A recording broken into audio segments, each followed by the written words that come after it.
গতকাল ডোমকলে হাজার হাজার বাম কর্মী সমর্থকদের উপস্থিতিতে হয়ে গেল সিপিআইএম এর একমাত্র এমএলএ মুস্তাফিজুর রহমান রানার জয়ের বিজয় উৎসব। এই বিজয় উৎসবে কর্মী থেকে নেতৃত্বদের আত্মবিশ্বাস ছিল আকাশ ছোঁয়া। সে হতে পারে সিপিআইএম এর রাজ্য সম্পাদক মোহাম্মদ সেলিম, শতরূপ ঘোষ বা সিপিআইএম এর একমাত্র বিধায়ক মুস্তাফিজুর রহমান রানার। কে কি বলেছে সংক্ষেপে আগে একটু চলুন শুনে নিন, তারপর আসছি আসল ব্যাখ্যায়। তো চলুন। কেন্দ্রের বিজেপি সরকারের বিরুদ্ধে ধর্মঘট করতে গেছি বলে রাস্তায় ফেলে কুকুরের মতো মেরেছে এই মমতা ব্যানার্জির পুলিশ। আপনারা বুঝিয়েছেন সিপিএম কে ভোট দিলে ভোট নষ্ট হয় না, কষ্ট করে ভোট করতে হয়, কিন্তু তারপরে একটা বাঘের বাচ্চা এমএলএ অ্যাসেম্বলিতে পাঠানো যায়। থাকবেন তো পাশে পাশে থাকবেন তো? বাকিটা আমি লড়ে নিব।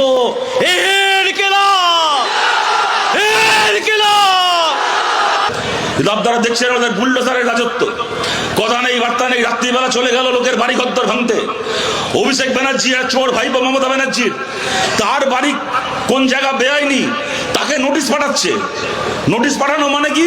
সে এবার ওই নোটিশ নিয়ে কোর্টে যাবে, কোর্টে যদি স্টে অর্ডার না পেলে তো হাইকোর্টে যাবে, হাইকোর্টে না পেলে সুপ্রিম কোর্টে যাবে। টাকার অভাব নেই, উকিলের অভাব নেই।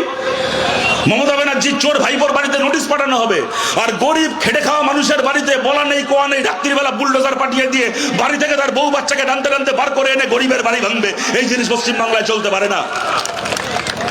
আমরা বলছি যদি বুলডোজার চলে, যদি তৃণমূলের চোরগুলোর উপর বুলডোজার চলে, আমাদের বলার কিছু নয়। যদি খেটে খাওয়া মানুষের উপর বুলডোজার চলে, তাহলে সেই বুলডোজারের সামনে লাল পতাকা নিয়ে আমরা দাঁড়িয়েছিলাম, দাঁড়িয়ে আছি, আমরা দাঁড়িয়ে থাকবো।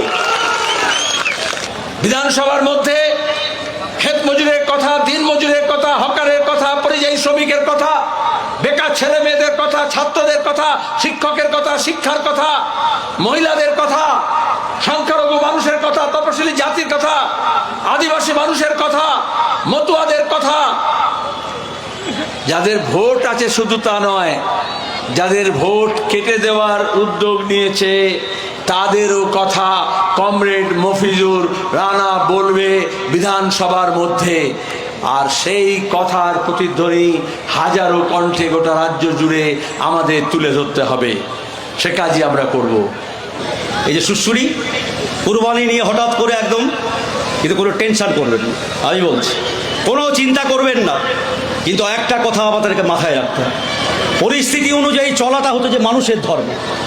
যুগে যুগে কালে কালে সভ্যতায় এটাই শিখিয়েছে মানুষকে যে যেমন পরিস্থিতি, যেমন এখন বসে আছেন, যদি আমি 2টোর সময় বসতে বলতাম কেউ বসতেন না। এখন যদি বৃষ্টি আসে আপনাকে ছাতা তুলতে হবে, এটা আমি বলার পর আপনি ছাতা ফুটাবেন তা ফুটাবেন না। রাস্তা দিয়ে যাচ্ছেন, একটা সাপ পড়েছে সামনে, কি করবেন? তখন আমাকে ফোন করে রানাদা কি করবো, মারবো নাকি চুমু খাবো বলবেন না।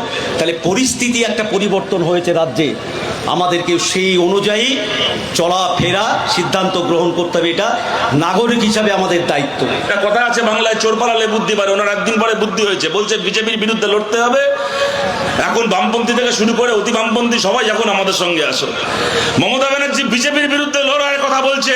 গত 15 বছরে আপনারা সাক্ষী আছেন, কেন্দ্রের বিজেপি সরকারের বিরুদ্ধে ধর্মঘট করতে গেছি বলে রাস্তায় ফেলে কুকুরের মতো মেরেছে এই মমতা ব্যানার্জির পুলিশ। সাম্প্রদায়িক সম্প্রীতি রক্ষা করার দায়িত্ব এখন আমাদের বামপন্থীদের, যার ফলে সেইভাবে আমাদেরকে আগামী দিনে চলতে হবে।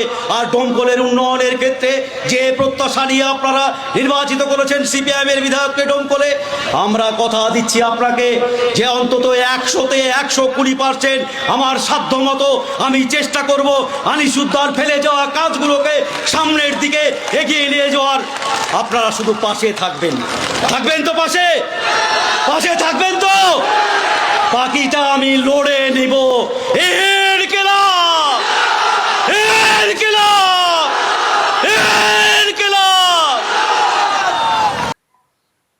তাহলে দেখলেন যে এই নেতৃত্বদের, বিশেষ করে মোহাম্মদ সেলিম থেকে মুস্তাফিজুর রহমান রানা থেকে আরো অনেকেই ছিল, যাদের সবার বক্তব্য আপনাদের শোনানো হলো না বা দেখানো হলো না, যে মাত্র একজন এমএলএ নিয়ে গোটা রাজ্যকে, গরিব মানুষদের পাশে, গোটা রাজ্যের যেখানে যে কোনো অত্যাচারের পাশে একাই রানা গিয়ে দাঁড়ানোর মতো ক্ষমতা রাখে। অথচ অপরদিকে তৃণমূল তৃণমূলের 80 জন বিধায়ক নিয়ে তারা কোথায় কি করবে সেটাই ঠিক করতে পারছে না। কেন কি তারা মানুষের জন্য, মানুষের ভোট নিয়েছে ঠিকই, কিন্তু মানুষের জন্য কোনোদিনই কোনো কিছু করেনি বা ভাবেনি।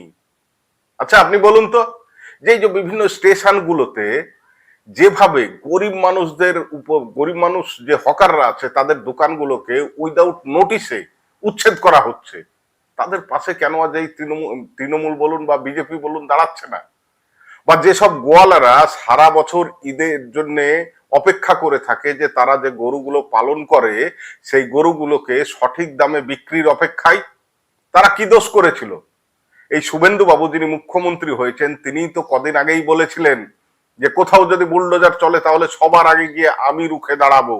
তাই কোথায় গেলেন এই শুভেন্দু বাবু? কোথায় গেলেন এতজন তৃণমূলের বিধায়ক? তারা কিন্তু কেউ মানুষের পাশে দাঁড়াচ্ছে না। কেন কি তারা কোনোদিনই মানুষের কথা ভাবে না। আজ কথায় কথায় বিজেপির নেতৃত্বরা বলছে তাদের সরকার নাকি হিন্দুদের জন্য কাজ করবে, যারা তাদের ভোট দেয়নি সেই সব মুসলমানদের জন্য একটি কাজও করবেন না। আপনার নিশ্চয়ই সেসবগুলো সোশ্যাল মিডিয়া বলুন বা খবরের চ্যানেলে বলুন কন্টিনিউ দেখে চলেছেন। তাহলে এই যে এতগুলো গোয়ালা যারা সারা বছর অপেক্ষা করে থাকে এই ঈদের সময় ভালো দামে তাদের পালিত গরুগুলো বিক্রি করে একটা ভালো রোজগার করবে, যা দিয়ে তাদের ছেলে মেয়েকে পড়াশোনা করাবে, যা দিয়ে তার কেউ হয়তো তার বোনের বিয়ে, কারো মেয়ের বিয়ে দিবে, কারো চিকিৎসা করাবে, বা যে হকার গুলো প্রত্যেক দিন দিনের শেষে তাদের দোকানের পণ্য বিক্রি করে বাড়িতে যায় তাদের বাচ্চা ছেলে মেয়েদের মুখে দুমুঠো অন্ন তুলে দেওয়ার জন্য, তারা কি অপরাধ করেছিল? শুভেন্দু বাবুর কাছে কি এরা হিন্দু নয়? যদি সত্যি এই সরকার হিন্দুদের জন্যই কাজ করতে চায় তাহলে এরাও তো হিন্দু। এত হাজার হাজার হকার আপনি খোঁজ নিয়ে দেখুন, শিয়ালদা থেকে আরম্ভ করে একদম লালবাগ আমাদের মুর্শিদাবাদ অব্দি যতগুলো স্টেশনে, গতকাল কাসিম বাজারে যেভাবে হিন্দু বাড়ি, মানে স্টেশনের পাশে যেসব হিন্দু বাড়িগুলো ছিল সেগুলো ভাঙচুর হয়েছে। হওয়া দরকার, আমিও স্বীকার করছি যে হকার উচ্ছেদ হোক, গরু বিক্রি বন্ধ করা হোক, এগুলো আমরাও দাবি তুলছি, কিন্তু তার জন্য তো সময় দিতে হবে। ভাবুন তো, একটা হকার যার হয়তো বন্ধনে লোন আছে, বিভিন্ন জায়গায় লোন আছে, আজকে হঠাৎ করে তার দোকানটা যদি বন্ধ হয়ে যায় তাহলে আগামীকাল সে ওই লোনের কিস্তি দেবে কিভাবে? তাকে তো আগে থেকে তার পরিকল্পনা করতে হবে। সেই পরিকল্পনাটুকুরও সরকার সময় দিচ্ছে না। এত নিষ্ঠুর সরকার। আসলে মানুষ এখন আস্তে আস্তে বুঝতে পারছে যে এই সরকার সাধারণ গরিব হিন্দুদের জন্যও নয়, এরা হচ্ছে বড়লোক আদানি আম্বানিদের জন্য সরকার। এরা শুধু কাজ করছে আদানি আম্বানি যে লাইন তৈরি করে দিচ্ছে সেই লাইনের উপর ভিত্তি করে। তাই সাধারণ মানুষের কাছে আমার অনুরোধ, আপনারা সজাগ হন, বুঝতে শিখুন আপনাদের বা গরিব মানুষদের প্রকৃত বন্ধু কারা।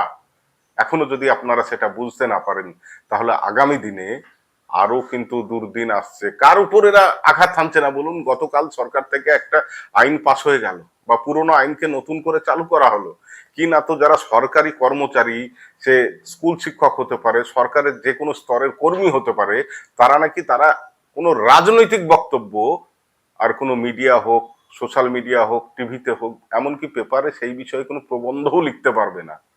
তাহলে বলুন এই এই যে এতদিন ধরে যারা চিৎকার করছিলেন যে তাদের মানে প্রাপ্য ডিএ বলুন, পে কমিশন বলুন, এই সবগুলো চালু হচ্ছে না, এতদিন তো এগুলো সুযোগে বিজেপিও নিয়েছে। এই যে ভাস্কর ঘোষ যিনি যৌথ মঞ্চের মুখ হয়ে দাঁড়িয়েছিল, তাহলে এরা আগামী দিনে নিজেদের সমস্যাগুলো কিভাবে প্রকাশ করবে? একের পর এক খাড়া আসতে চলেছে সাধারণ মানুষের উপর, যাতে নিজেদের অযৌক্তিক বা অবৈধ বা গোপন এজেন্ডাটা প্রকাশ পেয়ে না যায়। তাই আপনারা সজাগ থাকুন, সাবধানে থাকুন। আজকে এই পর্যন্তই, ধন্যবাদ।